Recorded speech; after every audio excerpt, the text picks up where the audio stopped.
তোমাদের চ্যানেলে তোমাদের স্বাগত জানাই প্রিয় দশম শ্রেণীর শিক্ষার্থী বন্ধুরা, আশা করি তোমরা ভালো আছো। তো আজকে আমরা এই ভিডিওতে আলোচনা করব প্রথম পর্যায়ক্রমিক মূল্যায়ন 2024 দশম শ্রেণী ইতিহাসের একটি নমুনা প্রশ্নপত্র নিয়ে। তো দেখো, পূর্ণমান তোমাদের 40 মিনিট, সময় হলো 1 ঘন্টা 30 মিনিট। সিলেবাস কি? তোমাদের প্রথম অধ্যায়, দ্বিতীয় অধ্যায়, তৃতীয় অধ্যায় থেকেই প্রশ্ন হবে, এটাই তোমাদের সিলেবাস। তো একে দাগে দেখো, সঠিক উত্তরটি বেছে নাও। 10টি প্রশ্ন আছে, 10 নম্বর। প্রথম প্রশ্ন কি বলা আছে যে সাইলেন্ট স্প্রিং গ্রন্থটির রচয়িতা হলেন। একে আছে Charles Tilly, Richard Grove, Clarence Glacken, Rachel Carson. তো এই 4টি অপশনের মধ্যে সঠিক উত্তর হবে তোমাদের ঘ নাম্বারটা, রেচেল কার্সন। 2 নম্বর প্রশ্ন দেখো কি বলা আছে যে সম্প্রকাশ পত্রিকার সম্পাদক ছিলেন ঈশ্বরচন্দ্র গুপ্ত, গঙ্গা কিশোর ভট্টাচার্য, দ্বারকানাথ বিদ্যাভূষণ, উমেশচন্দ্র দত্ত। তো সঠিক উত্তর হয়ে যায় তোমাদের গ নাম্বারটা, দ্বারকানাথ বিদ্যাভূষণ। 3 নম্বর প্রশ্ন দেখো, খুঁতকাটি কথার অর্থ কি? বিদ্রোহ, একক মালিকানা, যৌথ মালিকানা, বেগার শরম। সঠিক উত্তর হয়ে যাবে তোমাদের গ নাম্বারটা, যৌথ মালিকানা। 4 নম্বর প্রশ্ন দেখো কি বলা আছে, বাংলার নানা সাহেব নামে পরিচিত বিষ্ণুচরণ বিশ্বাস, তিতুমির, বিশ্বনাথ সর্দার, রামরতন মল্লিক। তো সঠিক উত্তর হয়ে যাবে ঘ নাম্বারটা, রামরতন মল্লিক। 5 দাগে কি বলা আছে যে মেদিনীপুরের লক্ষ্মীবাই নামে পরিচিত ছিলেন রানী রাসমণি, দেবী চৌধুরানী, রানী শিরোমণি, রানী দুর্গাবতী। তো সঠিক উত্তর হবে তোমাদের গ নাম্বারটা, রানী শিরোমণি। 6 দাগে দিকু কথার অর্থ কি? নীলকর, বহিরাগত, ব্রিটিশ, স্বদেশী। তো এই উত্তরটা তোমরা সকলেই জানো, দিকু কথার অর্থ হলো বহিরাগত। এরপরে প্রশ্ন দেখো 7 নম্বর কি বলা আছে যে ঔপনিবেশিক ভারতে প্রথম পাশ্চাত্য শিক্ষার বিস্তার ঘটে বাংলায়, পাঞ্জাবে, মহারাষ্ট্রে, দিল্লিতে। তো সঠিক উত্তর হবে কি ক নাম্বার, বাংলায়। 8 নম্বর প্রশ্ন দেখো, নীল দর্পণ নাটকটি রচনা করেন হরিশ্চন্দ্র মুখোপাধ্যায়, মধুসূদন দত্ত, কালীপ্রসন্ন সিংহ, দীনবন্ধু মিত্র। তো সঠিক উত্তর হয়ে যাবে ঘ নাম্বারটা, দীনবন্ধু মিত্র।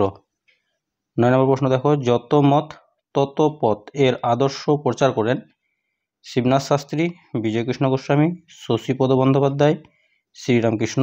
তো সঠিক উত্তর হয়ে যাবে ঘ নাম্বারটা তোমাদের, শ্রীরামকৃষ্ণ। 10 নম্বর প্রশ্ন দেখো কি বলা আছে যে কলকাতা বিশ্ববিদ্যালয়ের প্রথম ভারতীয় উপাচার্য ছিলেন sir Gurudas Bandyopadhyay, sir Ashutosh Mukhopadhyay, sir James Colvile, sir Charles Wood. সঠিক উত্তর হয়ে যাবে তোমাদের ক নাম্বার, স্যার গুরুদাস বন্দ্যোপাধ্যায়। এরপর দেখো নিচের প্রশ্নগুলোর নির্দেশ অনুযায়ী উত্তর দাও। 6টি প্রশ্ন আছে। 6 নাম্বার, প্রথমে 2-1 কি বলা আছে যে বাংলার প্রথম সবাক চলচ্চিত্রের নাম কি? সঠিক উত্তর হবে তোমাদের জামাই ষষ্ঠী। জামাই ষষ্ঠী হলো বাংলার প্রথম সবাক চলচ্চিত্র। 2 নম্বর প্রশ্ন কি বলা আছে, আনন্দমঠ উপন্যাসে কোন বিদ্রোহের উল্লেখ পাওয়া যায়? তো আমরা আনন্দমঠ উপন্যাসে সন্ন্যাসী ফকির বিদ্রোহের উল্লেখ পাই। তারপর দেখো সত্য মিথ্যা। প্রথম প্রশ্ন দেখো, গ্রাম বার্তা প্রকাশিকা পত্রিকার সম্পাদক ছিলেন হরিনাথ মজুমদার। তো এটা কি সত্য। তারপরে 2 নম্বরটা কি বলা আছে যে শ্রীচন্দ্র বিদ্যারত্ন কালীমতী নামে জনৈক বিধবাকে বিবাহ করেন। তো এটা হবে কি মিথ্যা। এরপর দেখো নিচের বিবৃতিগুলির মধ্য থেকে সঠিক ব্যাখ্যাটি নির্বাচন করো। প্রথম বিবৃতি, তোমরা প্রথমে দেখো বিবৃতিতে কি বলা আছে, 1911 সালে মোহনবাগান ক্লাব আইএফএ সিল জয় করে। তো 4টি ব্যাখ্যা আছে, তোমরা ব্যাখ্যা 3টি ভালো করে পড়ে নিবে। তো এখানে তোমাদের আমি উত্তর বলে দিচ্ছি, তোমাদের সঠিক ব্যাখ্যা হয়ে যাবে 1 নাম্বারটা, এই ঘটনা ব্রিটিশদের বিরুদ্ধে জাতীয়তাবাদের সূচক। তারপর দেখো 2 নম্বর বিবৃতিতে কি বলা আছে যে সন্ন্যাসী বিদ্রোহের মূল কারণ ছিল অর্থনৈতিক। তো এর সঠিক ব্যাখ্যা হয়ে যাবে তোমাদের 3 নাম্বারটা, ইংরেজ কোম্পানি সন্ন্যাসীদের থেকে মাথাপিছু তীর্থকর আদায়ের দাবি জানায়। এরপর দেখো নিচের প্রশ্নগুলি 2-3টি বাক্যে উত্তর দাও।